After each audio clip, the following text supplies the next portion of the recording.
This is a holiday that I take very seriously. Even though I'm not a member of the tradition, it is certainly a wonderful tradition. And so today has been an awesome day. And some of you already know what I'm talking about. This is the holiest day in the Jewish tradition. And it goes from Rosh Hashanah, which is New Year's, which was 10 days ago, and then to the 10 days in between called the Days of Awe. And the day of truly awesomeness is today. For many of you, past sundown, the day has now been completed, but it is Yom Kippur, the holiest day of the year, the Day of Atonement. And it's a day that if we are serious about life, business, and even following Jesus, we would be well advised perhaps to learn and observe some of the things that truly can make this day awesome.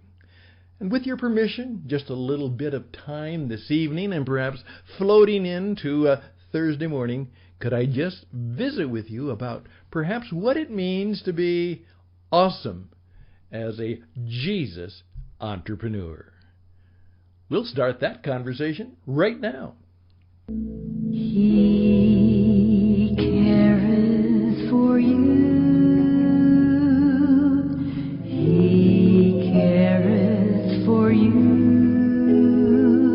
When the worries and cares of your life seem to block out the rays of His light, never forget, never lose sight, for He careth for you, for He careth for you.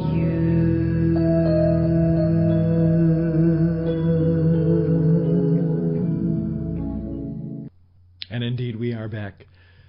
Usually well under, but sometimes right at the nose. 20 minutes.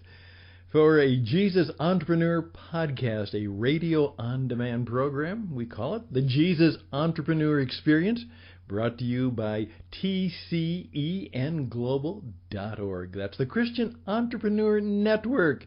And we hang out at least along the website from Route 77 here in southwestern part of the U.S., in the state of Arizona.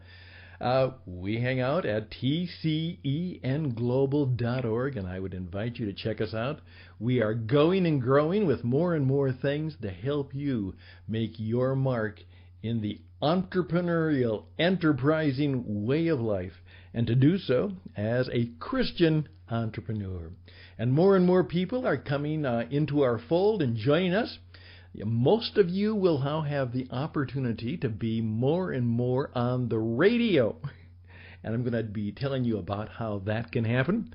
And more of you will have a chance to participate in making your life and your business, and as we say, making it more. We want to help you be more fully alive. We want you to be more attuned to seeking the good life.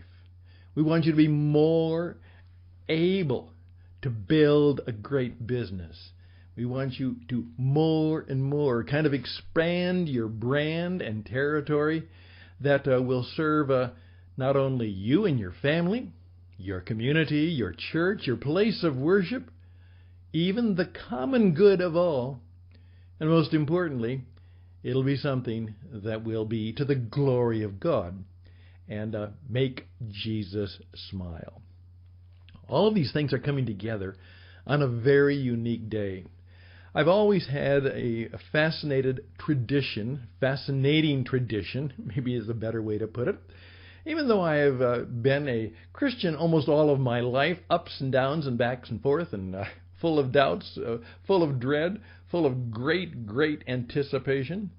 My wife and I and our family, we participated as missionary international radio broadcasters for well over 10 years, traveling around the world in various places, helping people learn how to be witnesses to and speakers of the good news on International Missionary Radio, an organization called Trans World Radio.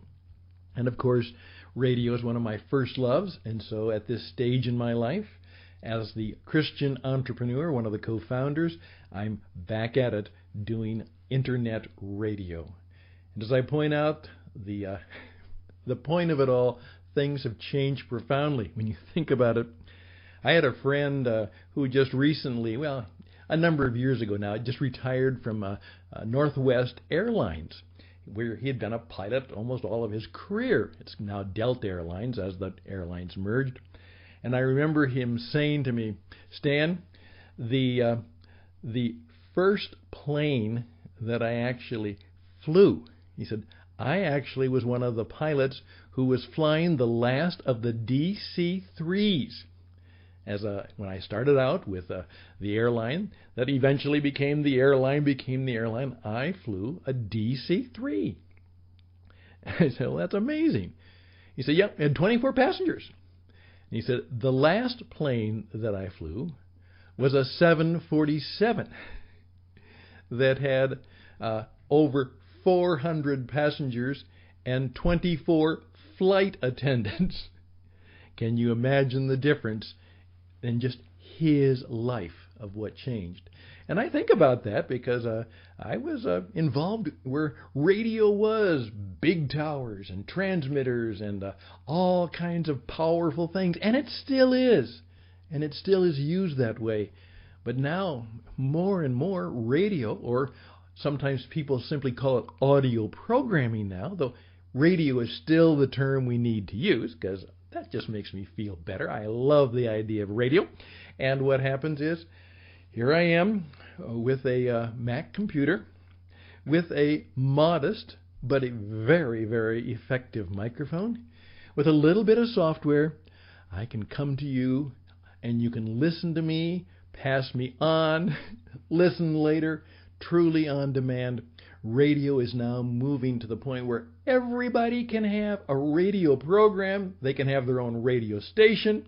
And if they've got good stuff to share, as I say, good stuff to share, good, great, Christian, commercial content, we have a way for you to share your wisdom. We now have what it takes. And so if you have wit, what it takes, a little wisdom, insight, and truth that you would like to share, we would be more than happy to help you do that. We're on the edge, so it's radioedge77@gmail.com, radioedge77@gmail.com. And we'd like to tell you more about that as we continue. Part of what we have just discovered is we now, through a wonderful organization which I have met, they simply are called Ringer, R-I-N-G-R, Ringer.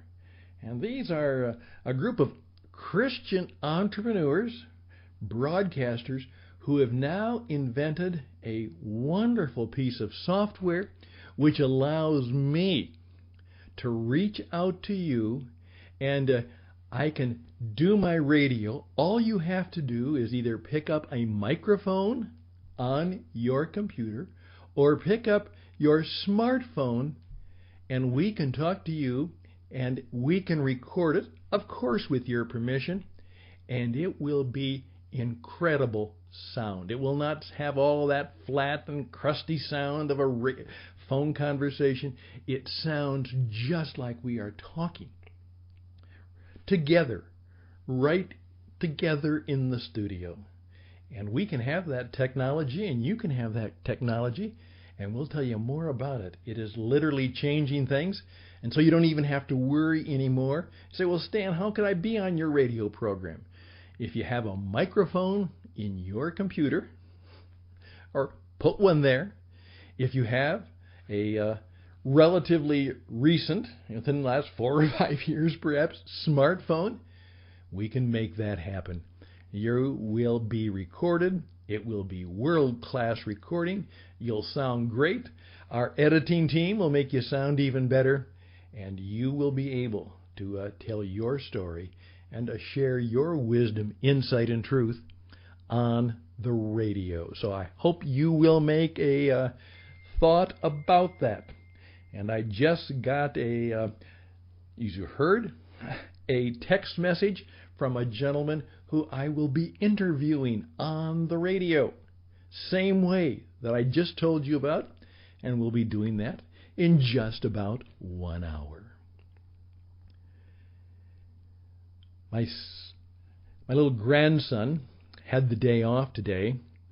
We've discovered, his parents discovered, that when they looked for a fine, wonderful preschool in New York City where they were at, it turned out that the one that was seemingly the best and worked out well for him was run by a small Jewish community, very conservative, very kosher, very traditional, and that's where he goes to day school, where he goes to preschool. It is wonderful. I cannot believe what he is learning. And today, of course, it was Yom Kippur, the holiest day of the holidays of the entire Jewish tradition. I one time had a very close Jewish friend, and we would talk a lot about that. And one time he even said to me, he said, "Stan, sometimes I really have to admit that you're kind of a better Jew than I am." And I said, "What do you mean by that?" And he said, "Well, it's obvious that you read the Bible more than I do, and it's obvious that you know more about history of Israel and the Bible history than I do, and I think you take it a lot more seriously than I do." And I said, "Well, what do you take seriously?" He said, "Well, I believe in God. For the most part, I think I do. But for the most part, I'm kind of a holiday Jew." "What do you meant by that?" I said, "What do you mean?" He said, "Well, I'm not really very observant. I go occasionally, but I always go on the holidays."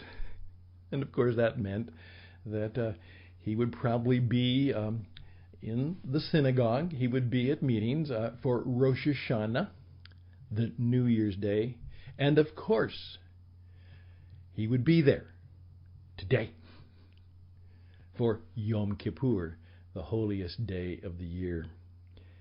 And we talked about that.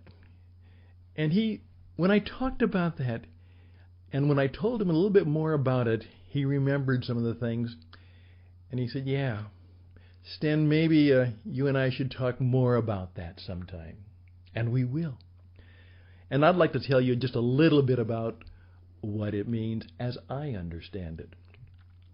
Isn't it interesting that the way most of us in the Western tradition spend New Year's, usually January 1st, and it tends to be too much food, way too much football, certainly too much alcohol, too much drinking, fireworks, celebrations.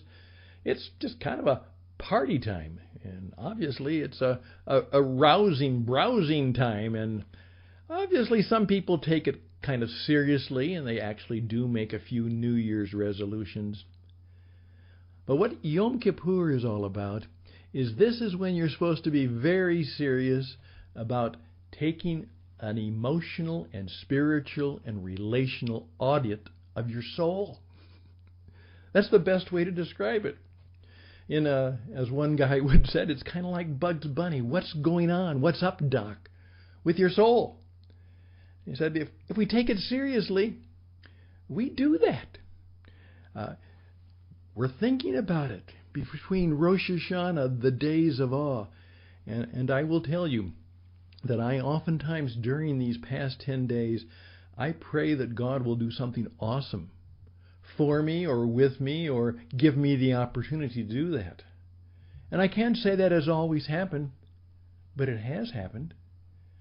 That I can look back and said, that was awesome. My prayer was answered. Something awesome happened for me, to me, with me, through me in the days of awe. And I'm hoping that kind of tradition will continue as I grow older.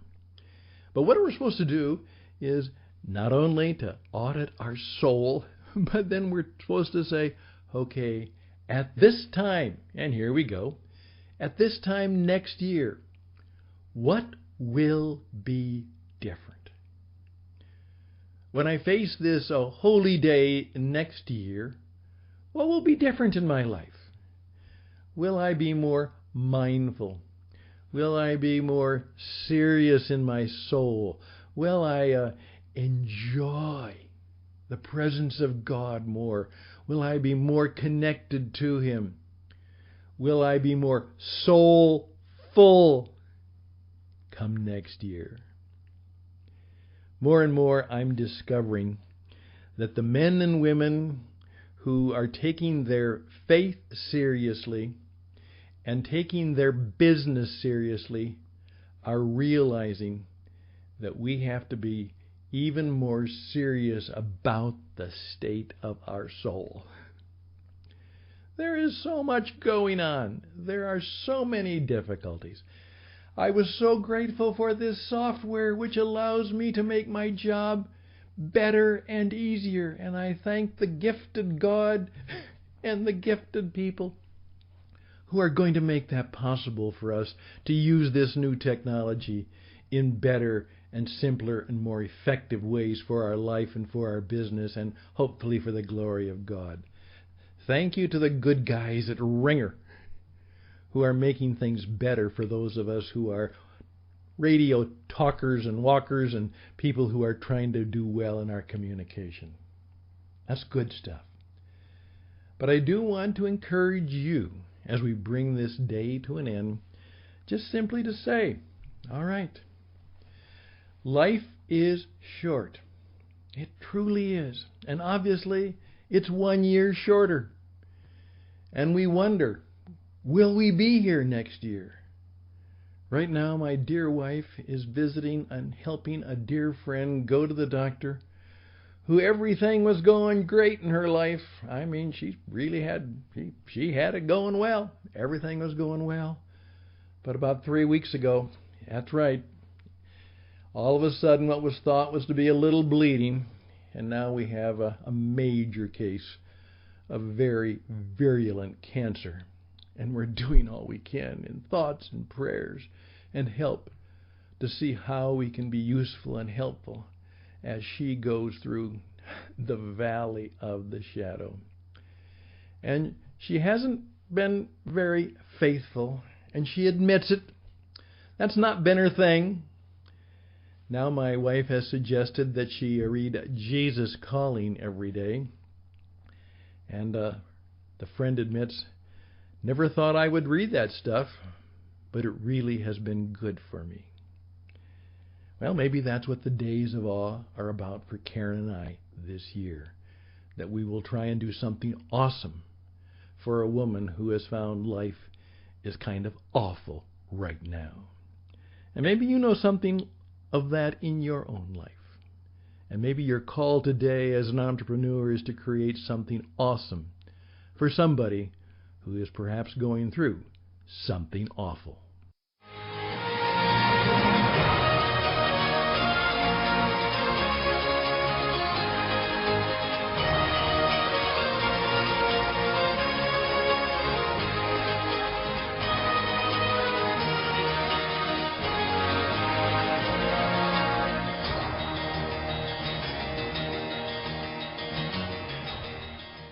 It's time for me to be quiet. Again, think about the fact that you now have the opportunity to be on the radio and share maybe something good and wise and truthful to encourage somebody else. This is a way to build your business, to expand your brand, to make life a little more sharper, focused around some good things. That you're going to take this idea of Yom Kippur, you deeply repent of what you did wrong, and you deeply engage with an audit in your soul, and you set forth to make new marks. As that Jewish entrepreneur, St. Paul said, forget what is behind, now press toward the mark of God's high calling. And he would certainly do that on this Yom Kippur day. And so we encourage you to do that. We encourage you to be in touch with us. We'd love to hear from you. RadioEdge77 at gmail.com. radioedge77@gmail.com. Our software is all ready. We're ready to talk to you and put you on the radio program, so you get ready to join us. All the best and blessings. May the days of awe lead to a rather awesome new year ahead of you. All the best. And bye for now.